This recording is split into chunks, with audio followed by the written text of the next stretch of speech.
14 जून का वो दिन दोबारा गुजर गया। पूरा 1 साल बीत गया, लेकिन सुशांत के परिवार के लिए, सुशांत के चाहने वालों के लिए, सुशांत के फैंस के लिए ये 1 साल 1000 साल के बराबर लंबा था। एक एक दिन काटना मुश्किल था। एक एक घंटा 1 साल के बराबर महसूस हुआ कि उनके चहेते सुशांत के साथ गलत नहीं बल्कि बहुत गलत हुआ था। धोखा हुआ था, सबोटेज हुआ था। दर्द के असीम समंदर में सुशांत को धकेला गया और फिर 14 जून को उन्हें खत्म कर दिया गया। मगर अब तक 14 जून को लेकर एक बार नहीं बल्कि बार बार वही बातें कही जाती हैं कि 14 जून को सुशांत ने खुदकुशी कर ली, सुशांत ने खुद को खत्म कर लिया। लेकिन हम आपको ऐसे 5 झूठ बताने जा रहे हैं जो रिया चक्रवर्ती और पापी पिठानी गैंग की पूरी पोल खोलकर रख देंगे और फिर से आपको और हमें सोचने पर मजबूर कर देंगे कि आखिर 14 जून को सुशांत के साथ कितना गलत हुआ। सुशांत के जाने के ठीक 1 साल बाद ये बातें सामने आ रही हैं। तो आपको बताते हैं सब कुछ, क्योंकि कहानी कुछ और ही है दोस्तों। तो आप भी सुशांत के इंसाफ की मुहिम में यूं ही हमारे साथ बने रहें, जुड़े रहें। खबर को लाइक और शेयर कर अपना प्यार और सपोर्ट भी जरूर दिखाएं। तो 14 जून 2020 को करीब 2 से 2:30 के बीच में सभी को अचानक पता चला कि सुशांत सिंह राजपूत ने दुनिया छोड़ दी है। पूरी दुनिया हैरान हो गई, किसी को यकीन नहीं हुआ। अब बड़ी बात ये थी कि सुशांत सिंह राजपूत को तब अस्पताल लेकर ही गए थे, पहुंचे भी नहीं होंगे। लेकिन तभी ये खबर आई कि सुशांत सिंह राजपूत ने सुसाइड कर लिया। जी हाँ, सुशांत को देखा नहीं गया, जांचा नहीं गया, लेकिन उससे पहले ही कह दिया कि सुशांत ने आत्महत्या कर ली। और फिर उसी लाइन को, उसी बात को इतनी बार कहा गया कि जैसे कि वही पूरी तरह से सच हो। अब आगे बढ़ने से पहले आपको एक बहुत पुराना कोट बताते हैं। जर्मनी के तानाशाह हिटलर के प्रचार मंत्री जोसेफ गोएबल्स की एक बात बहुत ज्यादा मशहूर है दोस्तों। गोएबल्स कहते थे कि एक झूठ को इतनी बार बोलो, उस झूठ को 100 बार बोलो कि वो सच सा लगने लगे और लोग उस पर यकीन करने लगे। और ठीक यही बात सुशांत सिंह राजपूत के मामले में भी होती हुई दिखने लगी, क्योंकि सुशांत सिंह राजपूत को लेकर पहले दिन से, पहले घंटे से, पहले मिनट से यही कहा गया कि सुसाइड है, सुसाइड है, सुसाइड है। और इसे इतनी बार कहा गया दोस्तों कि कई लोगों ने इसे मान भी लिया। मगर ये पूरा सच नहीं है, क्योंकि सुशांत की मौत को सीधे सीधे आत्महत्या मान लेना, सुसाइड मान लेना इतना आसान नहीं है। और ये क्यों नहीं माना जाना चाहिए, उसी के 5 बड़े खुलासे आपके सामने आज करने जा रहे हैं। और जो थ्योरी आपके और हमारे सामने अब तक लाई गई उसकी एक एक पोल भी खुल जाएगी, क्योंकि बहुत सारी बातें झूठ हैं, बहुत सारी बातों में झोल है। लेकिन ये 5 बड़े झोल, 5 बड़ी बातें बहुत कुछ कहती हैं दोस्तों। सबसे पहली और बड़ी बात जो कि पहले दिन से कही जा रही है कि सुशांत सिंह राजपूत को पंखे पर लटके हुए आखिर किसने देखा? सिर्फ पापी पिठानी ने। न तो सुशांत की पंखे के साथ कोई फोटो आई, ना ही वीडियो, ना ही पिठानी सुशांत की बहन के आने तक रुका और ना ही पुलिस वालों का इंतजार किया गया। पुलिस वालों ने भी उस हालत में सुशांत को नहीं देखा। तो फिर कैसे एक आदमी के कहने पर मान लें कि सुशांत पंखे पर लटके हुए थे? क्योंकि वो सिद्धार्थ पिठानी खुद सुशांत केस में आरोपी है और उस पिठानी पर बहुत बड़े बड़े आरोप हैं। लिहाजा यहाँ पर पहला ही बहुत बड़ा झोल है दोस्तों, और सिद्धार्थ पिठानी पर ही बड़ा आरोप लग रहा है। इतना ही नहीं, सुशांत के पैर तो पंखे से सीधे टच भी नहीं हो रहे थे। तो ये भी बड़ा सवाल और बड़ा झोल है। अब दूसरी बात, जिसे कि दूसरा झूठ भी कहा जा सकता है। पिठानी गैंग का कहना है कि जब सुशांत सिंह राजपूत लंबे समय से दरवाजा नहीं खोल रहे थे और चाबी वाले को बुलाया गया, तो वहां पर भी बड़ा झोल नजर आता है।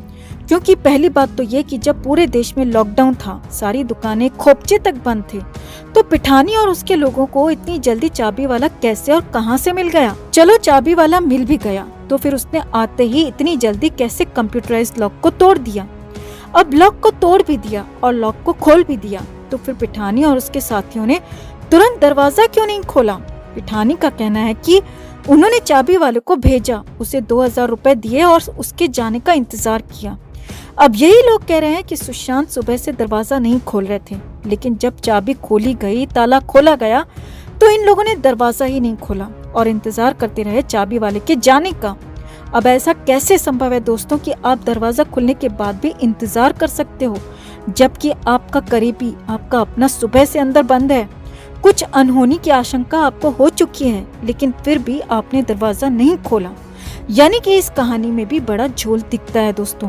अब तीसरी और सबसे बड़ी बात, पापी पिठानी ने बताया कि नौकर नीरज और केशव उसके पास आए थे और बताया था कि सुशांत सर रूम का दरवाजा नहीं खोल रहे हैं और काफी समय से दरवाजा बंद है। अब यहीं पर आगे देखिए, नौकर नीरज ने कहा था कि जब सुशांत सर दरवाजा नहीं खोल रहे थे तो केशव और वो खुद यानी कि नीरज नीचे वाले फ्लोर में थे, जबकि पिठानी और दीपेश सावंत ऊपर वाले कमरे में सुशांत के कमरे के ठीक बाहर वाले रूम में थे और अक्सर, जी हाँ, अक्सर पिठानी और दीपेश वहीं पर बैठा करते थे, सुशांत के ठीक बाहर वाले कमरे में। अब यहाँ पर समझिए, अगर नीरज और केशव ने रूम को नॉक किया, दरवाजा खोलने की कोशिश की, सुशांत ने दरवाजा नहीं खोला, तो ये सब कुछ पिठानी और दीपेश को दिखना चाहिए, क्योंकि वो दोनों तो सुशांत के सामने वाले रूम में ही थे और उन्हें बताने की कोई जरूरत ही नहीं होनी चाहिए। लेकिन फिर भी पिठानी ने दावा किया है कि उसे इसके बारे में पहले पता नहीं था। नीरज और केशव ने ही उसे रूम नहीं खोलने के बारे में बताया। अब यहाँ पर या तो पापी पिठानी झूठ बोल रहा है कि उसे बाद में बताया गया, क्योंकि पिठानी को हो सकता है कि सब कुछ पता था कि दरवाजा नहीं खुल रहा है, और हो सकता है कि वो इंतजार कर रहा हो कि आगे की कहानी बनाई जाए, चाबी वाले और पंखे तक कहानी पहुंचाई जाए।